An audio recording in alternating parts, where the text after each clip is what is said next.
Welcome to my YouTube channel. Kung bago ka lang sa channel na to at true-blooded Aldab Nation ka, tama po ang channel na pinuntahan mo, kaya considering na po kitang bagong subscriber. At huwag mong kalimutan pindutin yung bell para lagi po kang updated sa bagong video na ilalabas ko. Salamat po sa iyong pag-click sa channel na to. Welcome back mga kaaldab. Ito na naman po ang lingkod, si Mr. Destiny. At siyempre panibagong update na naman po tayo. Panibagong mga kaganapan po kina Maine Paul Carson at Richard Paul Carson. Ito na po yung pinakahihintay ko. Gusto po kasi talaga mga kaaldab, manggaling po mismo sa account ni Mengay. Nag-post na po si Mengay sa kanyang Facebook page na kung saan siya lang po ang nagpo-promote.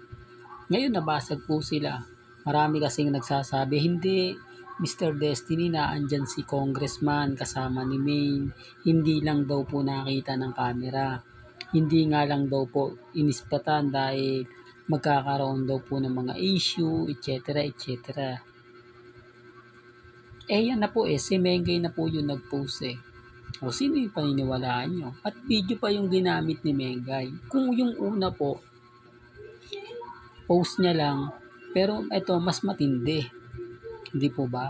Mas literal na video na kung saan marami nagtataka, marami nagugulat na nasa na nga po ba ang isang congressman Arjo na sinasabing hindi pababayaan si Mengay, na hindi iiwan si Mengay. Dito pa lang damdam nyo na di po ba? Na umiiwas na po siya, na talagang iniiwasan niya na yung mga bagay-bagay na mas magpapatindi pa ng galit. Di po ba? Kaya nga sabi ko sa inyo mga kaaldab, dito pa lang dapat suportado niya po si Mengay. Kaya na sinabi ko mga kaaldab, maraming mga tao ang nag-aantay kung ano nga po ba magaganap at mangyayari.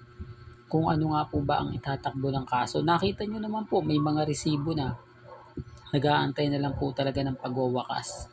Di po ba? Kung sino nga po ba talaga yung totoong mga kasuhan at sino nga po ba talagang tao ang dapat makasuhan o masulian na mga bagay-bagay na kinuha po nila sa gobyerno.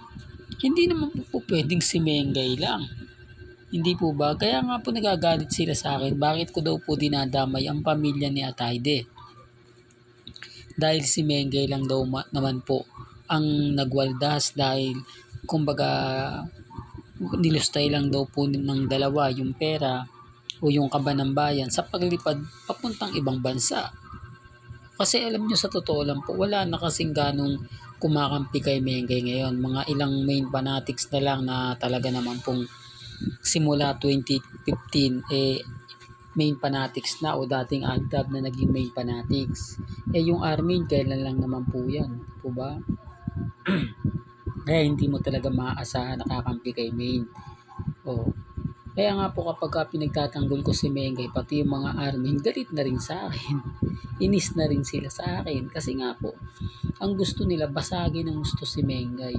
Dahil kung hindi daw po kay Mengay, hindi daw po gagawin ni Congressman Arjo ang magnakaw sa kaba ng bayan. Bakit sisisihin nyo si Maine? Maluho daw si Mengay. Parang napilitan daw lang po si Congressman Arjo na gawin. Nakikita nyo naman daw po kasi mga kasuotan na kaya nga daw po hindi siya niligawan ni Alden Richards, so hindi daw nanligaw kasi masyado daw siyang maluho. Hindi daw kaya suporta ni Alden yung mga kagustuhan ni Mengay. Yan yung mga bali-balita. Lalo na po pagka nababasa nyo yan sa social media. Ito yung pagkakaiba ng mga hindi po updated. Kasi ako nakapokus lang po kay na Mengay, kay Alden. Kaya nalalaman ko to. Kaya nga sabi ko sa inyo, hindi naman po tayong tipo na napakaraming ina-update o tinututukan na issue. Lalo na po ngayon, mainit ang issue kay Anjo, kay Christopher Min. Halos po sa Facebook, sa TikTok, may kita mo yung mga video na yon sa Reels, tapos sa Instagram. O, nakita nyo po bang nakisawsaw tayo? Nakita nyo po bang nag-upload ako ng mainit na mga issue na ganyan? Hindi po, kasi nga po, nakapokus lang. Kasi kung doon ka lang talaga nakatutok, lahat ng mababasa mo, hindi mo makakaligtaan. Lahat makukuha mo yung impormasyon. Ganun po yun mga kaaldab. Kasi kapag halimbawa nakatutok ka sa ibang update, yun at yun pa rin po yung mga lalabas eh. Wala nang aldab pang lalabas. Puro ganun at ganun pa yung mga pinag-uusapan, mga trending, hanggang sa mapailalim na po yung mga gusto mo pong makita. Gusto mo pong mabasa at siyempre gusto mo pong marinig. Kaya nga po kung sabi ko nga nandito si Mr. Destiny, di po ba? Na talaga naman pong laging nakatuto. Kaya nga po nung lumabas ang video ni Mengay, abay isa po tayo sa masaya. Di po ba? O baka sabihin nyo, hindi talaga pumupunta si Congressman Arjo sa Santa Maria, Bulacan. O yan na naman po, malaking kalokohan na naman po yan. Huwag po kayong maniniwala dahil nakaraang taon lang. Isa po si Congressman Arjo sa naghata ng mga tao po sa District 1 para pumunta at kumain po sa McDonald's ni Mengay. At isa pa po yan sa mga nagsasayaw, nagpabida, at talaga naman pong pinag-usapan, pinagpiestahan ng mga army. Napakaraming hapong post ang binato sa akin yan ng mga panahon na yun. Sinasabing lang, nasaan si Alden Richards? Eto si Alden Richards, sinasabi mo. Para lang po malinaw, para lang din po alam po nila. Kasi sinasabi nila na hindi pumupunta. At least, mga kaaldab, alam mo na hindi sila updated. Alam mo na wala silang alam. O baka sabihin nyo naman, hindi nga tumulong si Mengay na mag-promote ng, kumbaga, ni Inasal Republic ni Congressman Arjo sa Banawe at sa Makati. Hindi nga ito tumulong. O common sense na lang uli, mga kaaldab, para lang po alam po nila. Doon nga po mismo tinanong si Mengay kung saan nag-promote si Mengay ng Inasal Republic at inambush interview siya na kung bakit hindi pa po sila nagkakaanak ni Congressman Arjo. Hindi po ba? Hindi, real talk mga kaaldab. Yan ang sinasabi ko mga kaaldab sa mga bitter po sa akin na huwag nyo na pong ipilit pag wala po kayong alam.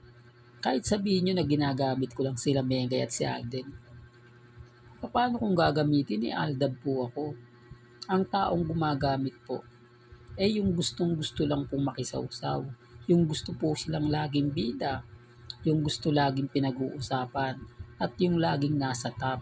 Kayo na nga po nagsabi na kukunti na lang yung Aldab. Bakit pinapansin nyo pa po kung kukunti na lang yung Aldab? Siyempre respeto na lang po sa mga taong hindi tanggap yung mga ina-update natin. Nagagalit sila dahil si Mengay nagmimistulang may padrino, may tumutulong. Gaya ni Mr. Destiny, alam niyo sa totoo lang po, si Mengay kasi wala talagang kasalanan. Kaya nga sabi ko sa inyo, pansinin niyo yung post ni Maine, pansinin niyo yung update ni Alden. Talagang tumutugma at umaayon po sa dalawa. Kaya nga sabi ko sa inyo, antayin niyo na lang po yung magaganap at mangyayari. Antayin niyo na lang po yung mga revelasyon na hinahantay po ng fandom. Kasi hindi naman po agad-agad yan Paunti-unti lang po yan. Gaya ng sinabi ko, ang hidwaan po ng pamilya Atayde at pamilya Mendoza ay talagang malapit ng sumabong. Kumbaga sa bulkan talagang nag-aalboroto. Di po ba? Na dati-rating pumapasyal ang pamilya Atayde.